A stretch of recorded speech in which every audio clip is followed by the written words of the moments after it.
কিচ্ছা শেষ? আসলে কি কিচ্ছা শেষ? কেবল কিচ্ছা শুরু বেটা। কিচ্ছা কি?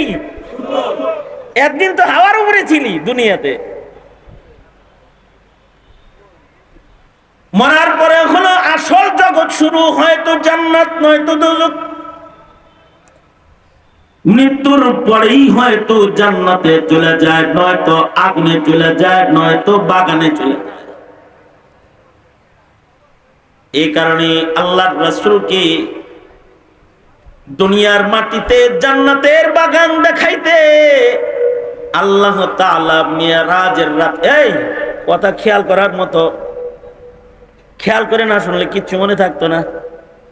আল্লাহর রাসূলকে মিরাজের রাতে আল্লাহ তাআলা মসজিদুল হারাম থেকে মসজিদুল আকসায় যে নিছেন, বুরাক যুগে আল্লাহর নবীকে মসজিদে হারাম থেকে আল্লাহ তাআলা মসজিদুল আকসায় নিছেন ফিলিস্তিন।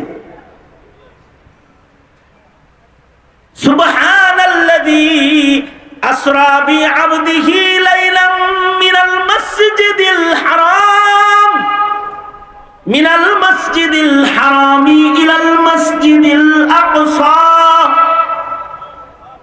পবিত্র মহান সত্তায় মসজিদে হারাম থেকে মসজিদে আকসা পর্যন্ত তার বান্দাকে সফর করাইছে। কি জন্য সফর করাইছেন? লিনুরিয়াহু মিন আয়াতিনা। এর তাফসীরে মুফাসসিরিন বলেন, কি আয়াত দেখানোর জন্য, কি দেখানোর জন্য নবীকে মসজিদে আকসায় নিছেন? মসজিদে আকসার আশপাশে যেহেতু লক্ষাধিক নবীর আগমন ঘটেছে, এই মসজিদুল আকসার আশেপাশে 70,000-এরও বেশি পয়গম্বরের কবর আছে। এই সব দেখানোর জন্য, নবীদের সাথে জিয়ারত করার জন্য, নবীদের কবরের হালত দেখানোর জন্য আল্লাহ তার বন্ধুকে সফর করায়া মক্কাতুল মুকাররমা থেকে মসজিদুল আকসা পর্যন্ত নিয়েছেন। আল্লাহু আকবার জোরে করে বলেন। এবং আল্লাহর রাসূল মেরাজ থেকে এসে কবরের বর্ণনাও দান করছেন। আল্লাহর রাসূল বলেন, আমি যখন যাইতেছিলাম জাবালে আহমার বরাবর, সেখান থেকে খুশবু বের হইতেছে। জিবরাইলকে বললাম, খুশবু কিসের? কয় এটা ইমানদারের কবরের খুশবু। কবরস্থান কতটা জরুরি। বিক্ষিপ্ত আকারে কবর হলে কবরের হালাত দুষ্কর হয়, মুশকিল হয়। আর যদি ভালো মানুষের কবরের কাছেও কারোর কবর হয়, কখনো কখনো একজন মানুষের কারণে গোটা গুরুস্থানের সকল মাইয়েতের কবরের আযাব মাফ হয়।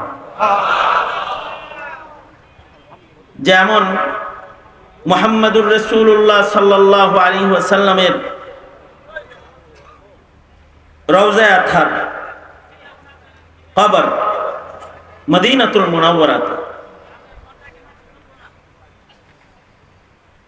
শুধু নবীজির রওজা, নবীজির কবর মদিনাতুল মুনাওয়ারাতে হওয়ার কারণে কিয়ামত পর্যন্ত আশা করা যায় মদিনায় যাদের দাফন হবে তাদের কবরে আযাব হবে না। কারণ মদিনায় ঘুমিয়ে আছেন বরজখে মুহাম্মদুর রাসূলুল্লাহ সাল্লাল্লাহু আলাইহি ওয়াসাল্লাম। আল্লাহ তাআলা তার দোস্তের কাছাকাছি, দোস্তর উম্মতের কোন কবরে আগুন জ্বালায় আশা করা যায় আল্লাহ তাআলা দোস্তকে কষ্ট দিবেন না। এই কারণেই কিয়ামত পর্যন্ত মানুষের দোয়া চলবে, আয় আল্লাহ মদিনায় একটু কবর করে দিয়ে নামাজ। এই দোয়াটা কিয়ামত পর্যন্ত বুদ্ধিমান মুমিনরা এই দোয়া করতে থাকবে। বকিয়ে মুকদ্দাস পে হো মেরি মারকাদ, बक़ीए मुक़द्दस पे हो मेरी मरक़द, हमेशा रहूं मैं किनारे मदीना, हमेशा रहूं मैं किनारे मदीना। অনেক লম্বা করে কিছু বলার মতো ইচ্ছা আমার নাই, খুব তাড়াতাড়ি আপনাদেরকে নিয়ে দোয়ায় মোনাজাতের দিকে যাওয়ার ইরাদা। আবার আজকে জুমা রাত, আগামীকালকে জুমার প্রস্তুতি, এজন্য আলোচনা লম্বা করার অবকাশ নাই। তবে গুরুত্বপূর্ণ 2-4টা কথা, গনে গনে 3-4টা কথা, তার ভেতরে 1 নাম্বার কথা আমি শুরু করে দিছি। 4টা কথার 1 নাম্বার কথা। দুনো হাত উপরে তোলেন তো, কথাগুলো বোঝার দরকার, এই কারণে উপরে তোলাইতেছি। হাত সোজা করেন, আঙুল খুলেন, নাড়াচাড়া দেন।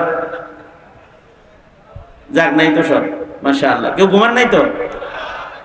যারা যারা ঘুমাইছেন হাত নামান, সোজা করেন, জবান খুলে আওয়াজ করে বলুন সুবহানাল্লাহ, আলহামদুলিল্লাহ, লা ইলাহা ইল্লাল্লাহ। আওয়াজ করে উঁচু আওয়াজে বলুন আল্লাহু আকবার।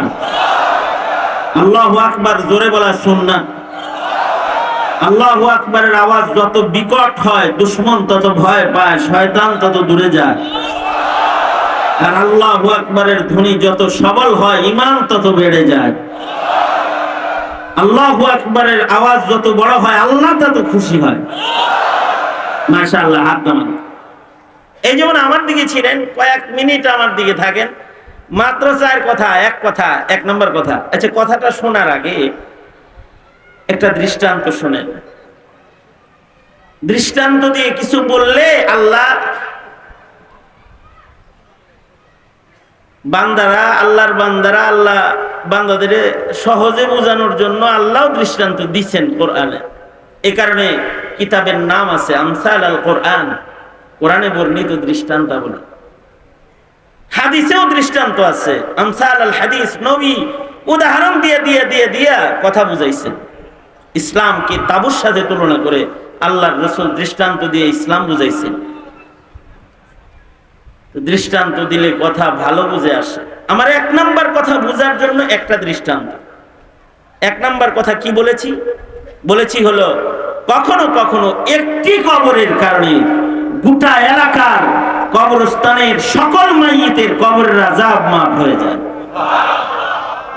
একটা নেককারের কবরের কারণে। এই কারণে মদিনাতুল মুনাওয়ারাতে কিয়ামত পর্যন্ত যত মাইয়িতরা ঘুমাইবে, আশা করা যায় তাদের কবরের আযাব মাফ। আর একটা দামি গুরুস্থান আছে জান্নাতুল মুআল্লা, যেখানে ইসলামের পয়লা মুসলমান হযরত খাদিজাতুল কুবরা ঘুমায় রয়েছেন, যেখানে সাহাবায়ে কেরাম ঘুমিয়ে আছেন। আশা করা যায় তাদের কবরের কারণে হুদুদে হারাম মক্কার সকল মাইয়িতের কবরের আযাব মাফ। আর একটা স্মরণীয় গুরুস্থান আছে মাকবারাতুল হুজ্জাজ, হাজীদের কবরস্থান। যদি হজে যায় কেউ মরে যায়, তাহলে শরায়াতে হাজীদের গুরুস্থানে দাফন হয়ে যায়। আশা করা যায় ইহরাম পরা কোনো মাইয়িত যারা আল্লাহর নামে ঘর থেকে বের হয়েছে, তাদের কবরে আসমানের মালিক আল্লাহ আযাব দিবে না। কবরের হালতকে শরীয়তের ভাষায় বলে বরজখের আলম। বরজখের উপরে যার বিশ্বাস নাই, তার ঈমান নাই। নতুন প্রজন্মের বরজখের উপরে ঈমান নাই। এ কারণে অনেকেই কবরের আযাব মানে না। মনে রাখতে হবে, যারা কবর বুঝে না, কবর মানে না, ওদের ঈমান নাই। ওরা আল্লাহ বুঝে না, রাসূলও বুঝে না। বরজখ মানতে হয়। যে বরজখ মানে না, তো কোরআন মানে না, হাদিস মানে না। নাস্তিকরা মনে করে কবরে কোনো আযাব নাই, কবরে কোনো জান্নাতও নেই। নাস্তিকদের ধারণা এটা। নাস্তিকরা মনে করে কবরে গেল, লাশটা পচে গেল, মাটির সাথে মিশে গেল, বাস কিচ্ছা শেষ। আসলে কি কিচ্ছা শেষ? কেবল কিচ্ছা শুরু বেটা। কিচ্ছা কি? একদিন তো হাওয়ার উপরে ছিলি দুনিয়াতে। মরার পরে হলো আসল জগৎ শুরু, হয়তো জান্নাত নয়তো দোজখ। মৃত্যুর পরেই হয়তো জান্নাতে চলে যায়, নয়তো আগুনে চলে যায়, নয়তো বাগানে চলে যায়। এই কারণে আল্লাহর রাসূলকে দুনিয়ার মাটিতে জান্নাতের বাগান দেখাইতে আল্লাহ তাআলা মিরাজের রাত, এই কথা খেয়াল করার মতো, খেয়াল করে না শুনলে কিচ্ছু মনে থাকতো না। আল্লাহর রাসূলকে মিরাজের রাতে আল্লাহ তাআলা মসজিদুল হারাম থেকে মসজিদুল আকসায় যে নিছেন, বুরাক যুগে আল্লাহর নবীকে মসজিদে হারাম থেকে আল্লাহ তাআলা মসজিদুল আকসায় নিছেন ফিলিস্তিন। সুবহানাল্লাযী আসরা বিআবদিহি লাইলাম মিনাল মাসজিদিল হারাম মিনাল মাসজিদিল হারামি ইলাল মাসজিদিল আকসা। পবিত্র মহান সত্তায় মসজিদে হারাম থেকে মসজিদে আকসা পর্যন্ত তার বান্দাকে সফর করাইছে। কি জন্য সফর করাইছেন? লিনুরিয়াহু মিন আয়াতিনা। এর তাফসীরে মুফাসসিরিন বলেন, কি আয়াত দেখানোর জন্য, কি দেখানোর জন্য নবীকে মসজিদে আকসায় নিছেন? মসজিদে আকসার আশপাশে যেহেতু লক্ষাধিক নবীর আগমন ঘটেছে, এই মসজিদুল আকসার আশেপাশে 70,000-এরও বেশি পয়গম্বরের কবর আছে।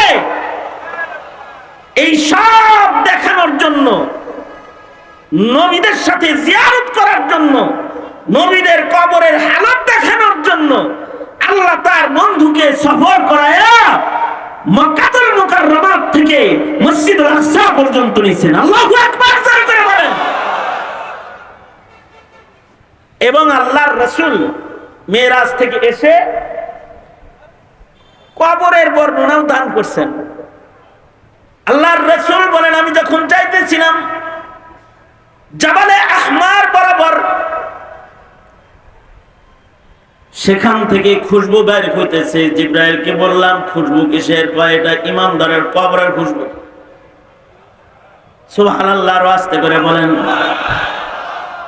হযরত আসিয়া সহকারে ফিরাউনের ঘরে যারা শাহাদাত বরণ করেছে, ইমানদার ওরা এই নিচে ঘুমায় রয়েছে, ওদের কবর থেকে খুশবু বেরোতেছে। খুশবু জান্নাতের কবরের খুশবু। মিরাজ থেকে এসে আল্লাহর রাসূল বলছেন,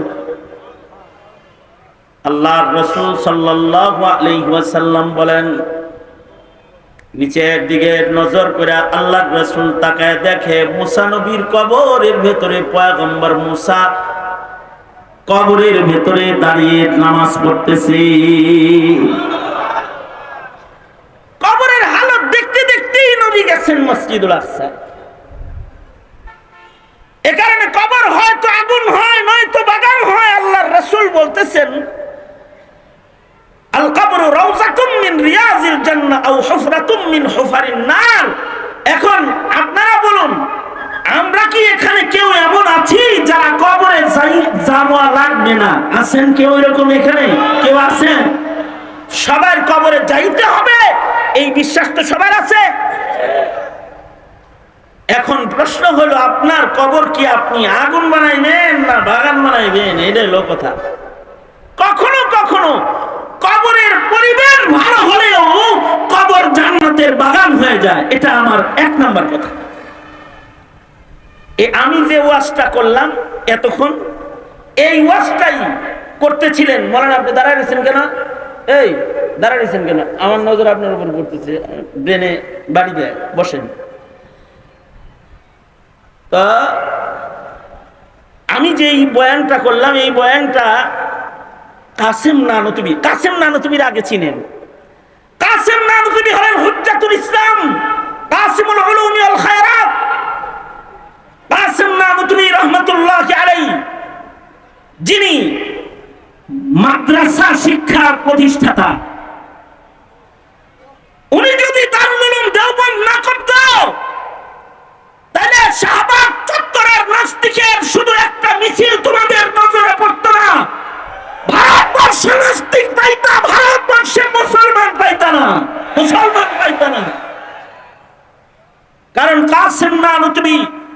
মাদ্রাসা প্রতিষ্ঠা করেছেন বিধায়ী, এখান থেকে জন্মগ্রহণ করেছে দাওয়াত তাবলীগ, এখান থেকেই জন্মগ্রহণ করেছে খানকাহি নিজাম, এই মাদ্রাসাগুলোর থেকেই জন্মগ্রহণ করেছে ওয়াজ আর নসিহত, এই মাদ্রাসাগুলোর থেকেই জন্মগ্রহণ করেছে ইংরেজ খেদাও আন্দোলনের মুজাহিদের কাফেরা যারা ইংরেজকে তাড়িয়েছিল। এই কাসেম নানতুবি রহমতুল্লাহ আলাইহি উনি এই বয়ানগুলো করতেছিলেন। তো ওনাকে একজন একটা প্রশ্ন করছেন, যিনি প্রশ্ন করেছে তার নাম হলো আল্লাদিন। নাম কি? কে প্রশ্ন করছে? আল্লাদিন। আল্লাদিন একজন মূর্খ সাধারণ মানুষ, হযরত কাসেম নানতুবির খাদেম। সে প্রশ্ন করে বলে, ঈমান নাই, আমল নাই, ভালো মানুষের কবরের লগে কবর হইলেই জান্নাত। জিনিসটা কিন্তু কাসেম নানতুবি আমি আল্লাদিনের বুঝে আহে নাই।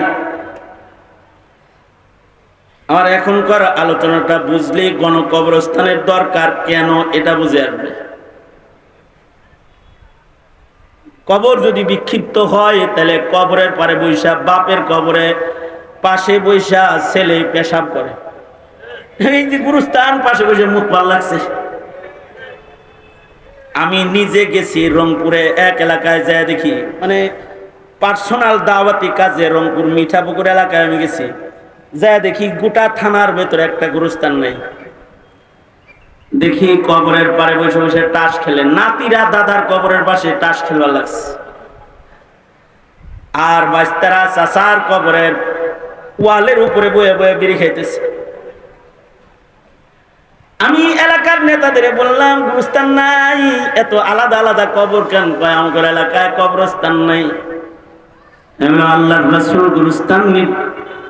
গুরুস্থান প্রতিষ্ঠা করেছেন, কবরস্থান প্রতিষ্ঠা করেছেন। আপনারা কবরস্থান বানান, কারণ কখনো কখনো একজন নেককার মুমিনের উসিলায়, একজন ইমানদারের উসিলায় যেমন আল্লাহ গজব বন্ধ করে, একজন মানুষ আল্লাহ আল্লাহ বললে যেমন ইসরাফিলের সিংহা বন্ধ থাকবে। কখনো কখনো একজন নেককারের কবরের কারণে গুরুস্থানের হাজার হাজার মাইয়িতের কবরের আযাব মহান আল্লাহ মাফ করে দেয়। আল্লাহ দিন বলে ইমানদার হইলে একজন কবরের আযাব মাফ হইব সবজনের, এত সস্তা। এমন কথা কি বোঝানোর জন্য কোরআন হাদিস দিয়া তো সাধারণ মানুষের বোঝান দরকার নেই। যদি সহজে বোঝান যায় দৃষ্টান্ত দিয়া তাহলে ভালো হয়। কাসেম নানতুবি বললেন, এই আল্লাদিন, তুমি যে আমারে তাল পাখা দিয়া বাতাস দিতেছ, আমার একটা প্রশ্নের উত্তর দাও। সেটা হলো এই, তোমার তাল পাখার বাতাস খালি আমার লাগতেছে না ডাইন পাশে বাম পাশে যারা বসা আছে তাগরও লাগতেছে? কয় কেন? বাতাস তো দিতেছি আমনেরে, কিন্তু ঠান্ডা হইতেছে ডানে বামে যারা আছে তারাও। ওই যে ওই যে ওই যে তাল পাখা ঘুরাইতেছে একটা, একজনের বাতাস দিতেছে, লাগতেছে চতুর্দিকে যারা আছে সবার। কাসেম নানতুবি বললেন, আল্লাদিন, একজনকে টার্গেট করে ফ্যান চালাইলেও যেমন ঘরের সবাই ফ্যানের বাতাস পায়, জান্নাতের বাতাস যদি কারোর কবরে প্রবাহিত হয়ে যায় তো তার কারণে গুরুস্থানের সবার কবরের আযাব বন্ধ হয়ে যায় কখনো কখনো।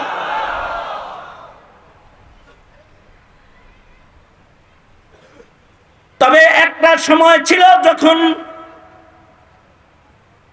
গুরুস্থানও খুব হিসাব করে করা হইতো, যাকে তাকে যেমন তেমন গুরুস্থানে দাফন করা হতো না। একটা সময় ছিল, এখন তো ফাঁস লয়া মরছে তারও আমরা গণকবরস্থানের এক কোণা দিয়া শোয়া দিই। বিষ খায় আত্মহত্যা করেছে তাকেও এক পাশে শোয়া দিই।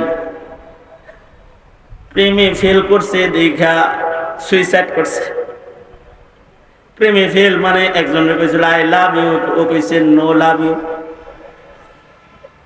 মইরা গেছে, সুইসাইড করেছে, তাকে গণকবরস্থানের এক পাশে শোয়া দেই।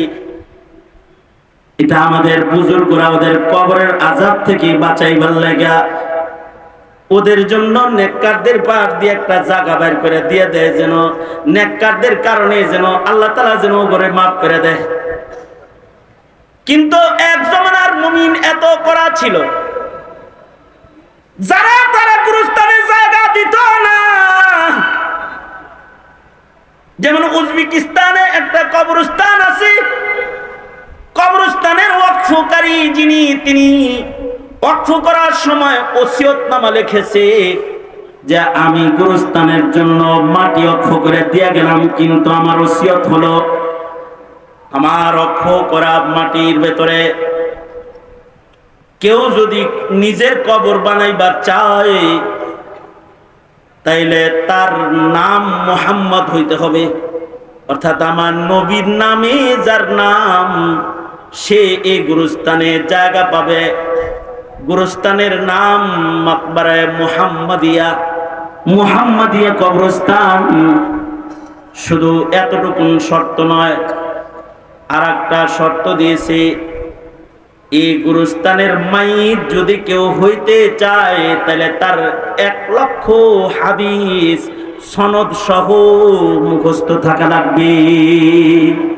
উজবেকিস্তানে ইমাম বুখারী রাহমাতুল্লাহি আলাইহির 17 জন উস্তাদ ওই গুরুস্থানে ঘুমায় রইছে, আর প্রায় 1,500 হাফিজুল হাদিস একসাথে ঘুমায় রয়েছে। দুনিয়ার আলেমরা বলে যে জান্নাতুল বাকিয়ার মুআল্লার পরে সবচেয়ে দামি কবরস্থান হলো ওইটা, যেখানে প্রায় 2,000 হাফিজুল হাদিস একসাথে ঘুমায় রয়েছে।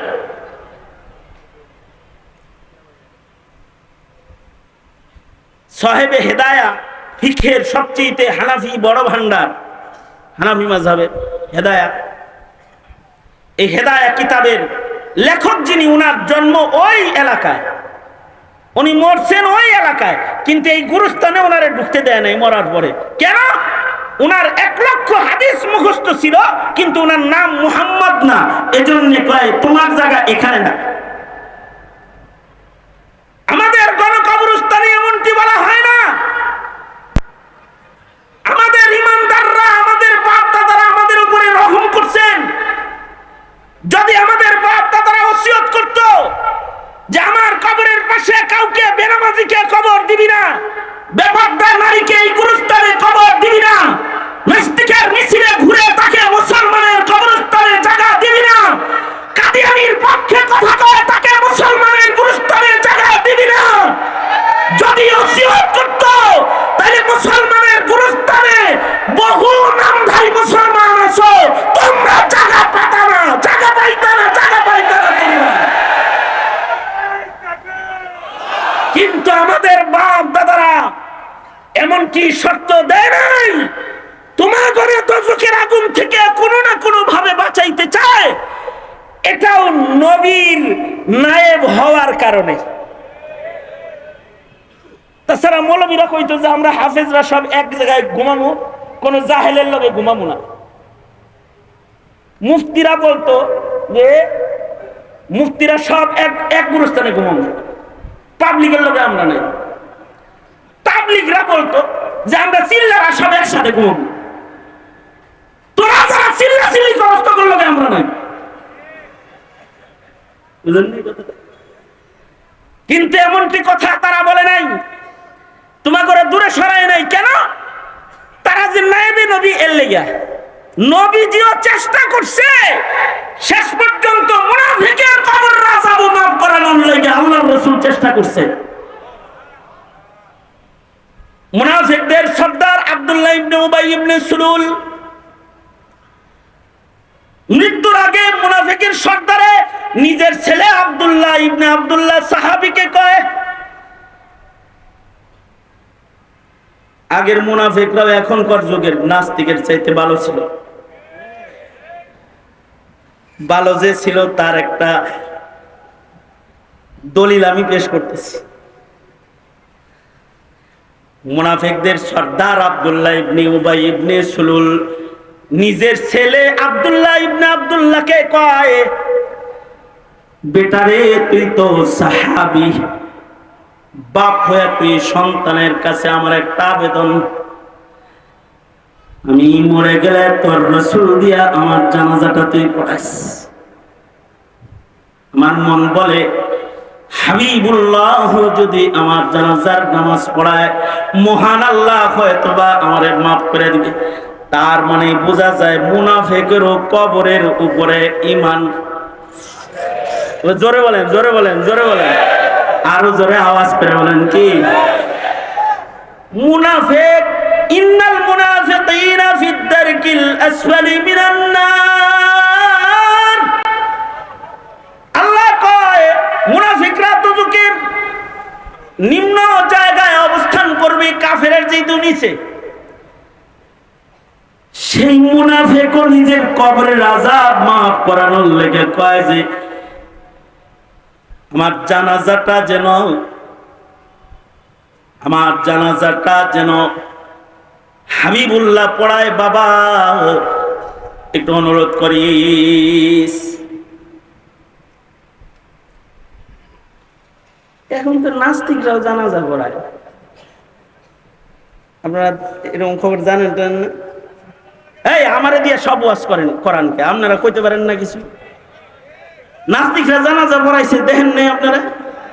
শাহবাগে কিছু জানাজা হয়েছে, এগুলোর খবর পান নাই আপনারা? কথা বলেন না কেন, কথা বলেন না কেন? পান নাই খবর পান নাই?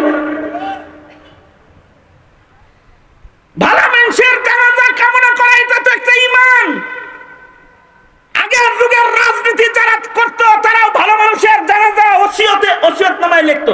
মোহাম্মদ আলী জিন্নাহ মরার আগে ওসিয়তনামায় লিখেছিল। মোহাম্মদ আলী জিন্নাহ মরার আগে ওসিয়তনামায় লিখেছে যে আমার জানাজার নামাজটা যেন শাব্বির আহমদ উসমানী দেওবন্দি পড়ায়। আমার মন বলে শেখুল ইসলাম শাব্বির আহমদ উসমানী যদি আমার জানাজা পড়ায় তাহলে মহান আল্লাহ হয়তো আমারে মাফ করে দিবে। তার ওসিয়তনামায় লিখে গেছে। শাব্বির আহমদ উসমানী রহমতুল্লাহ আলাইহি শেখুল হিন্দের যোগ্য শাগরেদদের একজন। শেখুল হিন্দ যেখানে যেতে পারতেন না সেখানে শাব্বির আহমদ উসমানীকে পাঠিয়ে দিতেন। ভালো মানুষের জানাজা কামনা করা, এর ভিতরে একটা কবরের বিশ্বাস লুকায় রয়েছে। দুঃখের কথা কইতে গেলে তো কান্দন লাগবে ওয়াজ বাদ দিয়া। এই যুগের মুসলমান ভালো মানুষের জানাজা তো বুঝে না, কবরও বুঝে না, সওয়াবও বুঝে না, হাসরও বুঝে না। আমার এক বন্ধু কিছুদিন আগে এক লোকের জানাজা পড়াইছেন, এক মুফতি সাহেব আমার বন্ধু। তো উনি এই ঘটনা বলতে যায় কান্দা দিলেন। সেটা হলো উনি জানাজার নামাজ পড়াইছেন এমন মাইয়িতের, যেই মাইয়িতের লাশ 6 দিন ফ্রিজে রাখছে। ছেলে জার্মান থেকে আসছে এরপরে দাফন করার জন্য, ছেলে দাফন করতে আসছে। অথচ মুমিন মরার পরে কয় আজিলুনি তাড়াতাড়ি আমারে জান্নাতে পাঠা, জান্নাতে পাঠা। যাই হোক, রাখা তো জায়েজ নাই, 7 দিন রাখছে ফ্রিজে। ওসিয়তের জানাজা পড়া হচ্ছে, জানাজা পড়াইতেছে এক মুফতি সাহেব। বেদনাদায়ক দৃশ্য হলো জার্মান থেকে মাইয়িতের ছেলে জানাজা পড়তে এসেছে, সাথে করে নিজের নাতি, মানে ছেলেটাকে নিয়ে আসছে, নাতিরে নিয়ে আসছে দাদা জানাজা পড়তে। এখন বেদনার বিষয় হলো জানাজা শেষ হওয়ার পরে, অ্যাটেনশন প্লিজ, খেয়াল করে কথাটা শুনেন। নাতিয়ে কয় বাপেরে, আব্বু দাদুর জানাজা তো শেষ হয়ে গেল, এখন কি দাদুর লাশটা আগুন দিয়ে পোড়ানো হবে? নাউজুবিল্লাহ, জোরে করে বলেন নাউজুবিল্লাহ, জোরে করে বলেন। এই কার ঘরের সন্তান বলতেছে রে? মুসলমানের ঘরের সন্তানে বাপেরে জিগাইতেছে, আব্বু দাদার জানাজা হলো, এখন কি দাদুর লাশ পোড়ানো হবে? এই কথা বলতেই বাবা সন্তানের মুখ চেপে দিচ্ছে। মুফতি সাহেব বলেন, আমি সন্তানকে বললাম, বাবা মুশরিকের লাশ পুরানো হয়, মুমিনের লাশ পুরায় না, ওরে সাজানো হয়। আতর গোলাপ দিয়া ওকে সাজানো হয়, ওরে নতুন কাপড় পরানো হয়, আর ওকে জান্নাতের বাগানে শোয়ানো হয়। ফেরেশতারা এসে ওকে বলে নাম কানাউমাতিল আরুস, বাসরের ঘুম ঘুমাও, ইসরাফিলের বাঁশি পর্যন্ত ঘুমাইবা, আর কেউ তোমার ডাক দিবে না। আল্লাহু আকবার জোরে করে বলেন। এই বাবা, মুশরিকের লাশ পোড়ানো হয়, মুমিনের লাশ পোড়ানো হয় না। জরায়েত হইরা মুফতি সাহেব বলেন আমি কাঁদতে লাগলাম। বেদনার বিষয় হলো বর্তমান সমাজের নবপ্রজন্মের দ্বীনি জ্ঞান এত কম, মরার পরে লাশ কি করা লাগে তা পর্যন্ত মুসলমানে জানে না। দাফনের জন্য অন্য মানুষ ডাইকা আনতে হয়, দাফন করতে হবে তাও জানে না। অবশ্য হিন্দি ছবি দেখতে দেখতে মরার পরে হিন্দুর লাশ পোড়ানো হয় এটা জানে। নিজের গ্রুপের মানুষের মরার পরে কি হয় তা না শিখার কারণে বাপের জিগায় দাদার লাশ পোড়ানো হবে নি। অপেক্ষা করো, যদি এমন মূর্খতার শিকড় গভীরে যাইতেই থাকে তাহলে ওই দিন বেশি দূরে নয় যে হিন্দি ফিল্মের নকল করে বাপ তার সন্তানে, সন্তান তার বাবার লাশ আগুন দিয়ে পোড়াবে, দাফনের জন্য গুরুস্থানে নিবে না। এক অন্ধকার ঝুলন্ত অবস্থায় আছে, মৌলবীর বিরোধিতা করবা তো অন্ধকার নেমে আসবে, আলোর ফোয়ারা বন্ধ হয়ে যাবে।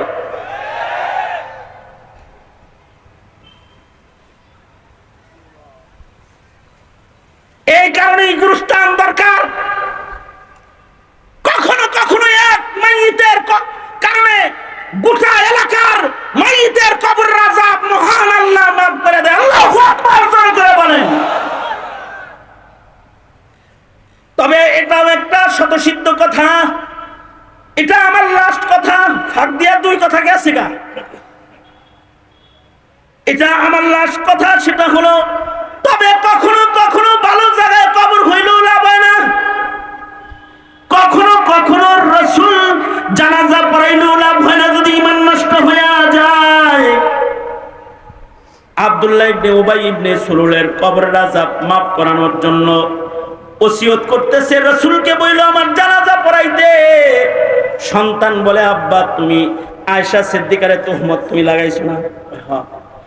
তুমি রাসূলরে গালি দিছো না যুদ্ধের মাঠে? তোমার মতো মুনাফিকের সর্দারের জানাজা বুঝি সরওয়ারে দু আলম নবী পড়াইবেন? মুনাফিক কিন্তু নবীর ব্যাপারে কত দামি কথাটা কয়। আব্দুল্লাহ তুই তোর রাসূলরে চিনোস না? আমি জালেম যত বড়, তোর নবীর মায়া তার চাইতে অনেক বড়। তুই বইলা দেখিস সে আমার জানাজা পড়াবে। সত্য সত্যই মুনাফিকের সর্দার মরে গেল, ছেলে সাহাবী বাপের লাশ গোসল দিল, কাফন পরায়া আব্দুল্লাহ ইবনে আব্দুল্লাহ রাসূলের কাছে যায় বলে ওগো সরকার, আজকে আপনার সাহাবী একটা জিনিস ভিক্ষা চাইতে এসেছে আপনার কাছে। ওগো আল্লাহর নবী, আমার বাবা মুনাফিকদের সর্দার, কিন্তু আমার বাপ মরে গেছে। আমি আমার সন্তানকে নিজের হাতে গোসল দিয়েছি, আতর গোলাপ কর্পূর দিয়া আমি আমার বাবাকে সুন্দর করে সাজাইছি। ওগো সরকার, আমি জানাজা তৈয়ার করেছি রাহমাতুল লিল আলামিন নবীর কাছে, সন্তান হইয়া বাবার জানাজাটা ভিক্ষা চাইতে এসেছি। ওগো আল্লাহর নবী, আপনি কি একটু আমার বাপের জানাজাটা পড়াই দিবেন? আমার মন বলে আপনি আমার বাবার জানাজা পড়াইলে হয়তো মহান আল্লাহ আমার আব্বারে মাফ করে দিবেন। আল্লাহর রাসূল সাল্লাল্লাহু আলাইহি ওয়াসাল্লাম দাঁড়িয়ে গেছেন, জানাজা পড়ানোর জন্য রাসূল রওনা করেছেন। হযরত উমর পিছন থেকে রাসূলকে টেনে ধরে কয়, সূরা মুনাফিকুন নাযিল হইছে, মুনাফিকের সর্দারের জানাজা পড়াইতে কি লেগা যান? আল্লাহ না বলছে 70 বার ইস্তেগফার করলো মুনাফিককে আল্লাহ তাআলা maaf করবে না। আল্লাহর রাসূল উমরের হাত সরায় দিয়ে বলে, ছাড়ো উমর, আমারে যাইতে দাও।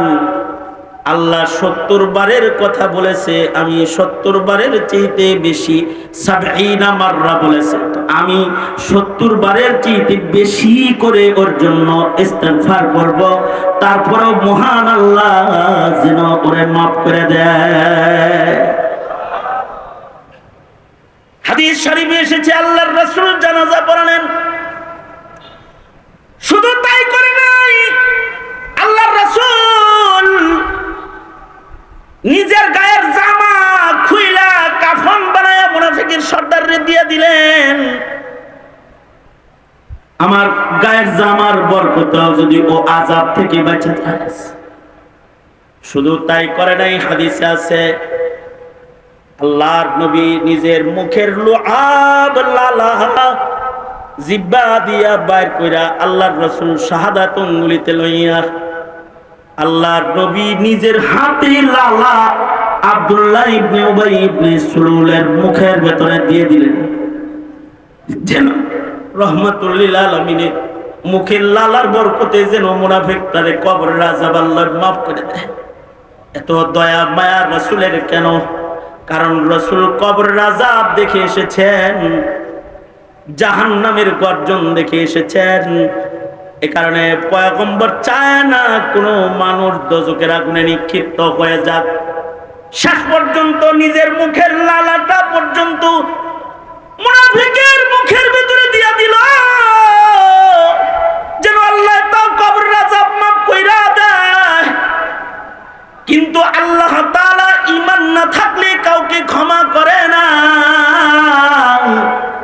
আল্লাহ তাআলা বন্ধুকে ডেকে বলে, বন্ধু, একটা মুনাফিকের জানাজা পড়াইতে কে বলেছে আপনাকে? যার ঈমান নাই এমন মুনাফিকের জানাজা আপনি পড়াইলেন, সাবধান করে দিলাম আপনাকে, সামনের থেকে কোন মুনাফিকের জানাজার নামাজ আপনি আর পড়াইবেন না। ওয়ালা তাকুম আলা কবরিহিম, শুধু জানাজা পড়াবেন না তা না, কোন মুনাফিকের কবর জিয়ারত আপনি করবেন না।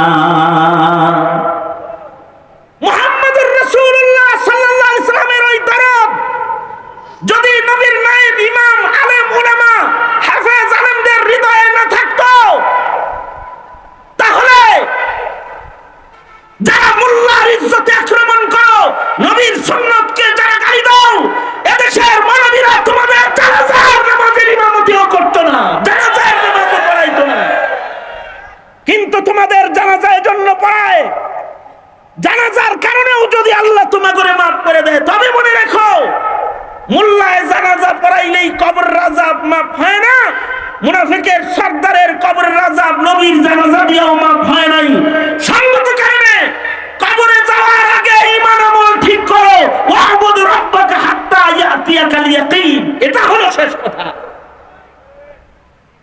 গুরুস্থানে কবর হলে কখনো কখনো কবরের আযাব maaf হয়, কিন্তু ঈমান আমল ছাড়া কবরে গেলে কোনো কিছুই দিয়া কবরের আযাব থেকে রক্ষা পাওয়া যায়? জোরে আওয়াজ করে বলেন। এই বিষয়টা যদি বুঝে এসে থাকে, গুরুস্থানও চাই, ঈমান আমলও ঠিক করতে চাই, ঠিক কিনা? কারা কারা এই কথাটা বুঝছেন হাত তোলেন। তাহলে ওয়াদা করুন, বলুন ইয়া আল্লাহ। হ্যাঁ না, আওয়াজ করে ওয়াদা করুন, ইয়া আল্লাহ ওয়াদা করিতেছি শিরক করব না, ওয়াদা করিতেছি নামাজ কাজা করব না, ওয়াদা করিতেছি রমজানের রোজা ভাঙব না, ওয়াদা করিতেছি আলেমদেরকে গালি দিব না, নবীর দুশমনকে প্রশ্রয় দিব না। চিল্লায়া বলেন ঠিক কিনা? আওয়াজ করে বলেন ঠিক কিনা? জোরে আওয়াজ করে বলেন। ইসলামকে লালন করব, ইসলামের বিরুদ্ধাচারণকারী যারা তাদের সাথে আপোষ করব না, ঠিক কিনা? জোরে আওয়াজ করে বলেন। ইসলামকে ধর্ম হিসাবে হৃদয়ে সর্বোচ্চ জায়গা দিব কবরের আযাব থেকে বাঁচার আশায়। কারণ জিজ্ঞাসা করা হবে মা দিনুকা, তোমার ধর্ম কি? ঠিক কিনা জোরে বলেন। আলেমদের পক্ষে থাকবো না বিপক্ষে? জোরে আওয়াজ করে বলেন, পক্ষে না বিপক্ষে? আলেম ওলামা যেখানে, আলেম ওলামা যেখানে, ঈমান আমল বাঁচাতে কোরআন শিখবো শিখাবো। কোরআন হাদিস যেখানে, জোরে আওয়াজ করে বলেন আমরা আছি সেখানে। আল্লাহ তুমি কবুল করো। চিল্লায়া জোরে খান আমিন। আরো জোরে আওয়াজ করে বলেন আমিন। আরো জোরে আওয়াজ করে বলেন আমিন। আর গুরুস্থানের দরকার আছে কবরের আযাব মাফ হয়, ঠিক কিনা? দরকার আছে না নাই? এই গুরুস্থানের সাথে শুধু শাহিন কমিশনার সাহেব না আপনারা সবাই, মেয়র সাহেব না আপনারা সবাই ইনশাআল্লাহ বলেন, সুদা করেন ইনশাআল্লাহ। মালি সদকা করব ইনশাআল্লাহ বলেন। হাত মান পকেটে হাত ঢুকায় দেন, নগদের উপর একটা ফান্ড এদেরকে দিয়ে দেন। 1 টাকা করে দিলেও হাজার হাজার জনতা অনেক টাকা হবে। আর খাতা নিয়ে যে বসে আছে, কাগজ কলম নিয়ে বসে আছে, তাদের কাছে একটু নাম লেখায় দেন। কবরস্থান নির্মাণে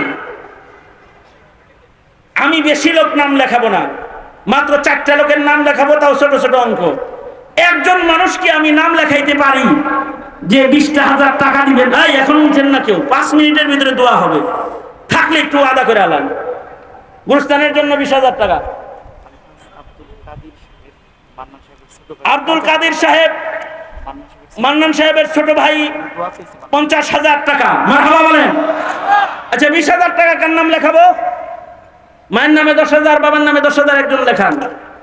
50,000 একজন হয়েছে, 20,000 একজন লেখান। বেশি না, 4টা নাম লেখাবো শুধু আমি। 20,000 টাকা লেখাইবেন এমন একজন লেখাই দেন। স্টেজে যারা আছেন মা বাবার নামে 20,000 টাকা গুরুস্থানে। কার নাম আসছে?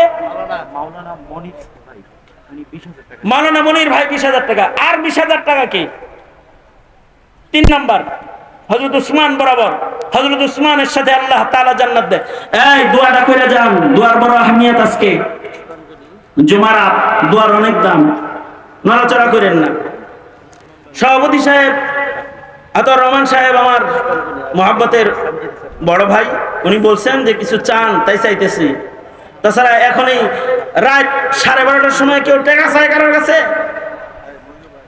দুনিয়ার কোনো মাহফিল এরকম নাই। এই শোনেন, হ্যাঁ মাওলানা মঞ্জুর 20,000 কো? 23 নম্বর ওয়ার্ডের সাবেক কাউন্সিলর আমার বন্ধু, ওনার আব্বার জানাজা আমি পড়াইছি। উনি তখন জেলখানার ভিতরে ছিল। ওনার বাবার জানাজা আমি পড়াইছি, আমি দাফন করছি কবরের পারে দাঁড়ায় থেকে। জেলখানায় ছিল। সাবেক কাউন্সিলর মাওলানা মঞ্জুর, উনি 20,000 টাকা। আর কে? কাউন্সিলর চাচাতো ভাই জাহাঙ্গীর আকন্দ 20,000 টাকা। কয়জন হলো? এই উসমান গনি, সানজিদ হাসান নাফি, 2 বন্ধু দোয়া